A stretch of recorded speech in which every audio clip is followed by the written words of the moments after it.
Now, first warning weather with Dakota Hunter.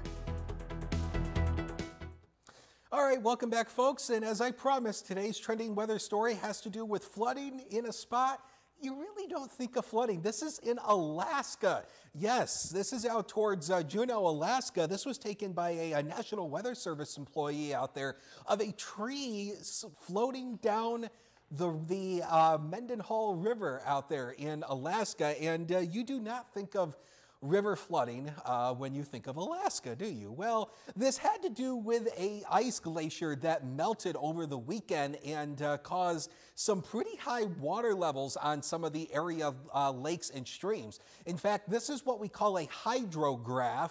Kind of a technical name, but it basically shows you the water level and water flow of creeks, streams, and rivers. There's so many of these across the U.S., and this is the one at the Mendenhall River. And you can see here on yesterday, it actually reached a record flood stage of over 14 feet. That was the crest of the river, and you can see the water finally has receded as we are going into early this week. But because of the high water level, it has caused some pretty big flooding. And again, that was all due to a glacier that has melted out towards the area out there. And also this kind of coincides with it that on Saturday, a spot near the the Arctic Ocean registered a temperature of 83 degrees Fahrenheit. That is a record high temperature for an area near the Arctic Ocean. So yes, folks, the globe is warming. That is a scientific fact. We know that. The data is there.